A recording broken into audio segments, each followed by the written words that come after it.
राधे राधे दोस्तों, आप सभी का बहुत बहुत स्वागत है। आज हम आपको श्री राधा रानी की ऐसी कथा बताएंगे जिन्हें जानकर आप भी हैरान हो जाओगे कि किस प्रकार राधा जी ने एक अंधे भक्त पर कृपा करी। वृंदावन में मदन मोहन जी के मंदिर के निकट किसी कुटिया में एक अंधे बाबा रहते थे, जिनका नाम कोई नहीं जानता था। सब लोग उन्हें मदन टेर के अंधे बाबा के नाम से पुकारते थे, क्योंकि वे मदन टेर पर ही रहते थे। दिन भर श्री राधा कृष्ण की लीलाओं का स्मरण करते और आंसू बहाते। संध्या समय गोविंद देव जी के मंदिर में जाकर रो रो कर उनसे कुछ निवेदन करते और फिर चले आते। लौटते समय 2-4 घरों से मधुकरी मांग लेते और खाकर सो जाते। पर आते जाते खाते पीते हर समय उनके आंसू बहते रहते। आंसू बहने के कारण वे अपनी दृष्टि भी गंवा चुके थे, पर इनका उनको तनिक भी पछतावा नहीं था। घबराना तो तब होता जब वे इस जगत से कोई सरोकार रखते, जिनका नेत्रों के दर्शन को करते। उनके नेत्रों की सार्थकता थी केवल प्रभु दर्शन में। जो नेत्र प्रभु का दर्शन नहीं करा पा रहे थे, उनका न रहना ही अच्छा है उनके लिए। पर अब दिन रात रोते रोते 40 वर्ष बीत चुके थे।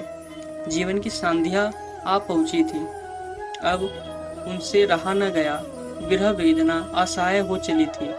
वे कभी कभी उस वेदना के कारण मूर्छित भी हो जाते और मदन टेर की झोपड़ियों के बीच में अचेत पड़े रहते।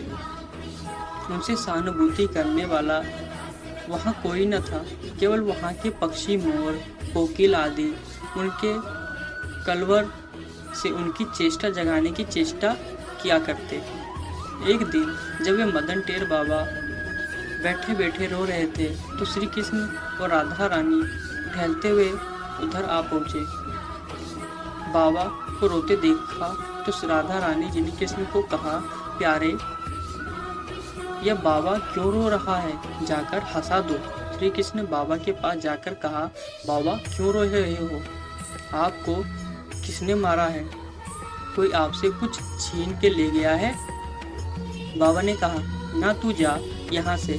श्री कृष्ण ने कहा, बाबा आपके लिए कुछ ला दूं, रोटी ला दूं और कुछ कह दो। बाबा ने मना कर दिया, तू जाना, जाके अपनी गैया चरा। तुझे क्या मतलब मुझसे? श्री कृष्ण ने राधा रानी से जाकर कहा, बाबा तो नहीं मान रहे मुझसे और बहुत रो रहे हैं। श्री राधा रानी ने कहा, प्यारे, तुम नहीं हंसा सकते उनको, अब मैं हंसाती हूँ उनको। श्री राधे ने बाबा के पास जाकर कहा, बाबा तू क्यों रो रहा है? तेरा कोई मर गया है क्या? बाबा हंस दिए और बोले, लाली मेरा कोई नहीं है। तो श्री राधा रानी बोली, अच्छा तो जब तेरा कोई नहीं है तो क्यों रो रहा है? बाबा बोले, लाली मैं इसलिए रो रहा हूँ क्योंकि जो मेरा है वो मुझे भूल गया है। श्री राधे बोली, कौन है तेरा? राधा बोली, तू न जाने ब्रिज की छलिया के भजन करते करते मैं बूढ़ा हो गया हूँ और उनके एक झलक भी नहीं दिखाई। और लाली क्या कहूँ, उनके संग में लाली राधे भी निष्ठुर हो गई हैं। श्री राधे चौंकी पड़ी और बोली, मैं निष्ठुर? दूसरे ही पल अपने को छिपाती बोली, बाबा मेरा नाम भी राधा है, तू बता तू क्या चाहता है? बाबा बोले, भोरे तो तू है जिसे समय वे अपने कर कमलों से स्पर्श करेंगे, आंख में ज्योति आ जाएगी। भोरी लाली से और रहा न गया। उसने अपने कर कमलों से बाबा की एक आंख स्पर्श की और दूसरी आंखों को श्री कृष्ण ने स्पर्श किया। स्पर्श करते ही बाबा की आंखों की ज्योति आ गई। सामने खड़े श्री राधा कृष्ण के दर्शन कर वे आनंदित के कारण मूर्छित हो गए। मूर्छित अवस्था में ही सारी रात तो वहीं पड़े रहे। प्रातःकाल वृंदावन परिक्रमा में निकलते हुए लोगों ने उन्हें पहचान लिया। वे उन्हें उसी अवस्था में मदन मोहन जी के मंदिर ले गए।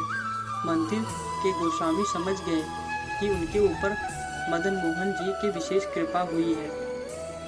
उन्होंने उन्हें घेर कर सबके साथ कीर्तन किया।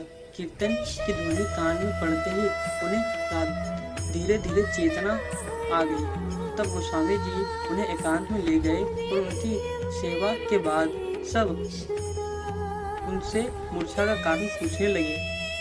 उन्हें रो रख कर सारी घटना बता दी कि बाबा ने जिस वस्तु की कामना की थी वो उन्हें मिल चुकी है। और फिर उनका रोना भी बंद हो गया। रोना तो पहले से और भी ज्यादा हो गया। श्री राधा कृष्ण से मिलने कर बिछुड़ जाने का दुख उनके न जाने कितनी तकलीफ दे रहा था। इस दुख में रोते रहते हुए कुछ दिन के बाद जड़ देव त्याग कर सिद्ध देह से उनसे जा मिले। तो आपको ये कैसी लगी कथा आप कमेंट में जरूर बताएं। तब तक के लिए राधे राधे। श्याम रंग में रंगी राधिका आज हुई मदवारी, कृष्ण कृष्ण दोहराए हर पल भूल के सुध बुध सारी। महाराज की पावन बेला तीन लोक से न्यारी, रास रचाए गोलोक में कान्हा कुंज बिहारी।